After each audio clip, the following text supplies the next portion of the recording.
مشاريع ضخمة ستنجز بالمغرب قبل حلول مونديال المغرب 2030. ضخمة وضخمة جدا، مشاريع عملاقة، أضخم مشاريع البنى التحتية في تاريخ المغرب استعدادا لمونديال 2030. تمتعوا معنا مع هذا الفيديو أخواتي الكرام. بسم الله وعلى بركة الله. تعزيز الأسطول الجوي وتطوير المطارات. الخطوط الملكية المغربية، نعم، بدأوا العمل على هذا المحور. اقتناء 200 طائرة.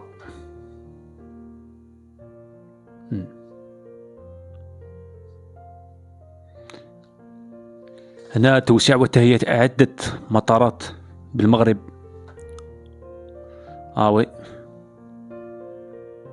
تصميمات عالمية يا أخواتي الكرام. المطارات في المغرب راح يوسعوهم تدريجيا، الكثير والعديد من المطارات، وتستقطب العديد والكثير من المسافرين اللي يجوا يحجون إلى المغرب في مونديال 2030، خاصة كأس إفريقيا 2025 وخاصة مونديال 2030.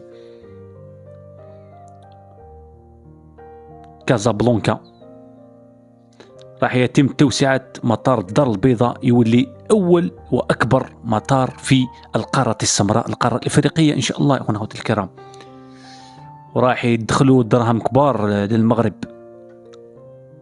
شوف ملاعب أكاديمية محمد السادس لكرة القدم، هذه هي.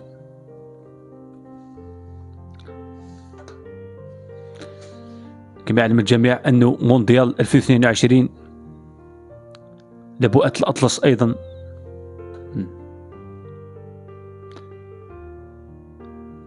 واو، ما لا أروع. إنك في المغرب فلا تستغرب. مطار الدار البيضاء إن شاء الله سيصبح أكبر مطار في إفريقيا بحول الله سبحانه وتعالى. إن شاء الله تعزيز الأسطول بعشرات الطائرات إن شاء الله. ملايين المقاعد.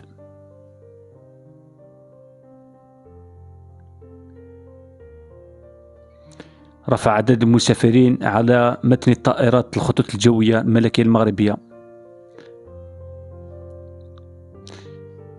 إلى أكثر من 31 مليون مسافر راح يدور الخطوط الملكية المغربية بعد تعزيز بعشرات الطائرات إن شاء الله قبل حلول 2030 إن شاء الله. هذا هم الأهداف اللي سطروهم الحكومة المغربية، النقاط اللي حابين يوصلوا لهم قبل 2030، خاصة مونديال المغرب إن شاء الله. توسيع مطاري تطوان والرباط.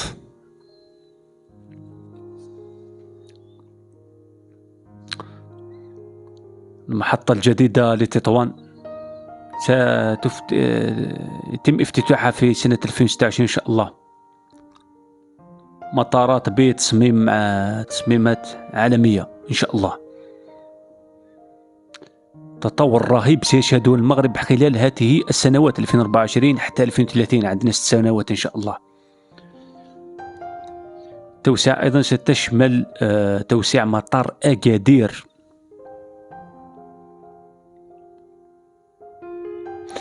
مليونين 700 ألف مسافر سنوي إن شاء الله. راح يتم التوسع إلى 4.4 مليون مسافر إن شاء الله.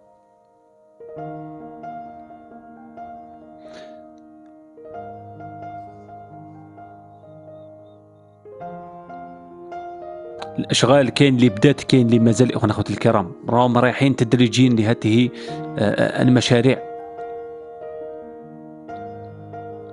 هذه لأجل استقطاب الجماهير التي ستحج إلى المغرب من كل بقاع العالم. أخواتي الكرام، توسيع المطارات، تجديد المطارات، باش يجيبوا عشرات الطائرات إن شاء الله. والتصميمات راح تكون عالمية لمتطلبات العالم الجديد أخواتي الكرام، باش تستقطب ملايين الجماهير من خلال العالم. تحول ضخم للبنية التحتية في المغرب أخواتي الكرام إن شاء الله مستقبلا. بسم الله ما شاء الله تبارك الرحمن. شوف تصميم الخرافة المغربية دائما موجودة. الربط القاري بين الرباط ومدريد كما تسمعون أخواني الكرام. حرك فوز المغرب مونديال 2030 مع إسبانيا والبرتغال مشروع الربط القاري بين الرباط ومدريد. وين هذا المشروع أحد المشاريع الضخمة في العالم، راح يوليو عوائد مالية ضخمة لإسبانيا والبرتغال. هذا المشروع تمديد خطوط القطار السريع إلى مراكش وأكادير. تحية الناس أكادير نحبهم بزاف، حتى ناس مراكش بيحفظهم. تطور السكك الحديدية الوطنية، قطار فائق السرعة إلى مراكش وبعدها مدينة أكادير قبل حلول سنة 2030 إن شاء الله، باش يسهل التنقل للجماهير بسرعة يا أخونا الكرام في مونديال 2030 إن شاء الله. سيمتد من القنيطرة ومراكش عبر الدار البيضاء. شغال تشييد هذا الخط، قد انتقلت إلى السرعة القصوى خاصة بعد حصول المغرب التمويلات وي من دولة الإمارات راح تمول هذا المشروع إن شاء الله. بدأوا نزع الملكية الأراضي الواقعة من تمر هذه السكة الحديدية إن شاء الله لقطارات سريعة بحول الله سبحانه وتعالى.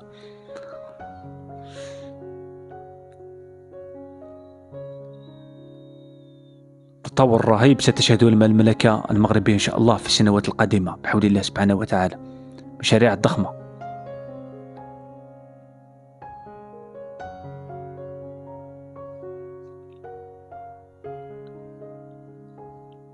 $145 مليون درهم إن شاء الله.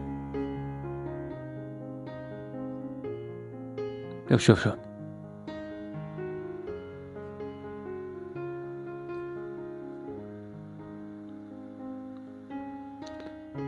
بقيادة فوزي القجع.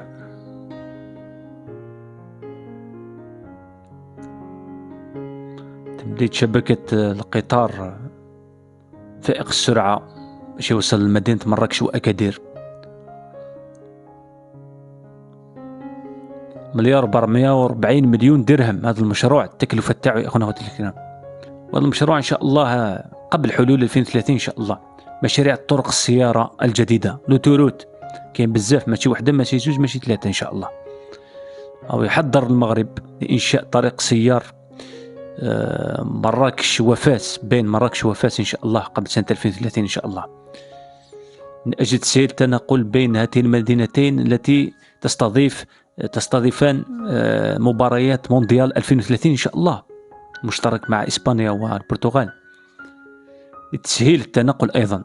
فلا بد بدينا مطارات وعشرات الطائرات إن شاء الله يدخلوا باش يجيبوا جماهير من كل بقاع العالم نحو على المملكة المغربية، وبعدها تسهيل التنقل عبر قطارات فائقة السرعة بين المدن المستضيفة لمونديال المغرب.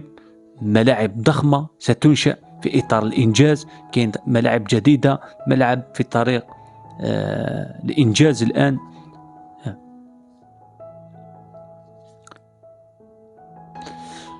طريق السيار بين قرصف والناظور انطلق هذا الأسبوع هذا المشروع،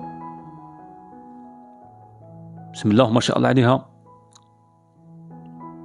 كازابلانكا الرباط راح يمر هذا الطريق أمام ملعب بن سليمان بالدار البيضاء، هذا الملعب الضخم والضخم جدا إن شاء الله.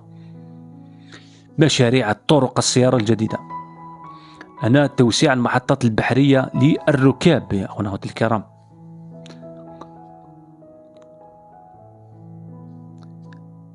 تعتبر ميناءات من أبرز يعني المراكز السفرية، الناس تسافر تتم التوسعة تاعهم يا أخونا الكرام. وي وتعتزم السلطات المغربية توسيع الميناء تاع طنجة،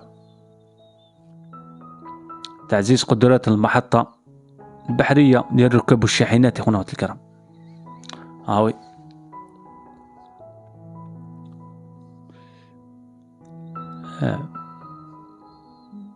راح تبلغ الطاقة الاستيعابية 7 ملايين مسافر ميناء طنجة المتوسط. راح يديروا الزيادة ل 10 ملايين مسافر. وي بعد التوسعة يا خونا الكرام. وي